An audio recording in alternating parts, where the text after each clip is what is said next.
Powergen won the toss and asked Kane Farm to take first knock on a responsive surface, hoping to cream off some early wickets. So said, so done, as Sunil Narayan, after hitting the first ball for a boundary, departed next ball from Kavish Kanta Singh 4 for 1.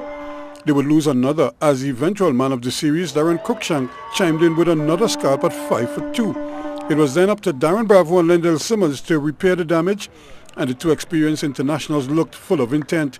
But with a score on 17, Bravo played on, and the Kane Farm supporters went silent, while those from Powergen were ecstatic. But Simmons would take charge and started to get the scoreboard ticking over, showing his full repertoire. He was the danger man as far as Powergen were concerned, and Kane Farm were hoping he could stick around for most of the overs to help post a good score. And for a while, things picked up with Simmons at the controls, as Powergen could feel the game slipping away from their grasp. But two quick wickets would bring them back in the game. First, it was Nanan who departed, as Dayal's quicker one fooled him. Then Simmons would perish trying to force the pace, and he departed in the 14th over with only 76 on the board. Kevin Cooper, the Trinbago Knight Riders hero in the CPL final, couldn't reproduce that form with the bat and was bowled around his legs as Kane Farm slipped further into the mire at 79 for 6 in the 15th over.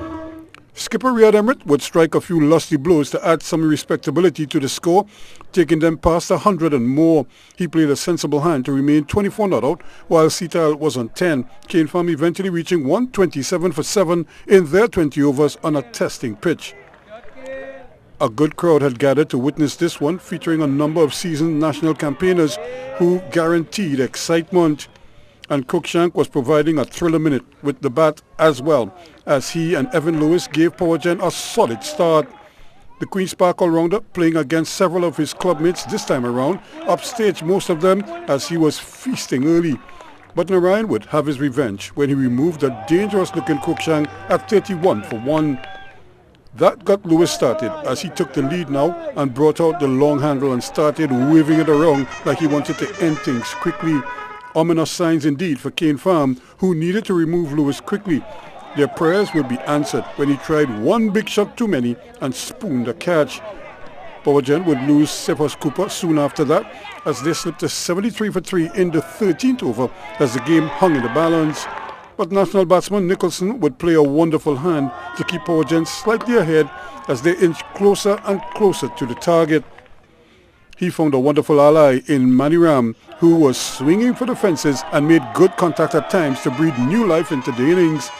But they would lose Nicholson, caught and bowled Emrit for 29 at 107 for 4 in the 18th over. Powergen still needing 21 from 17 deliveries with 6 wickets in hand.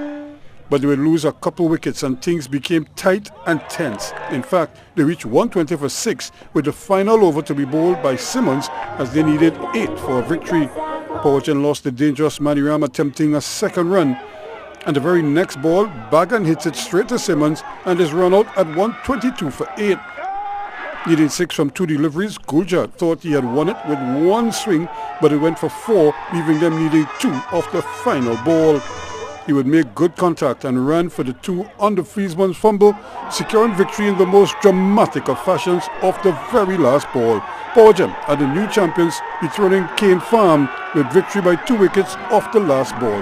They would pick up the silverware for their efforts, and more importantly, walked away with the $35,000 first prize, making the trip back to Penal all that more enjoyable. Ruskin Mark, C Sports Extra.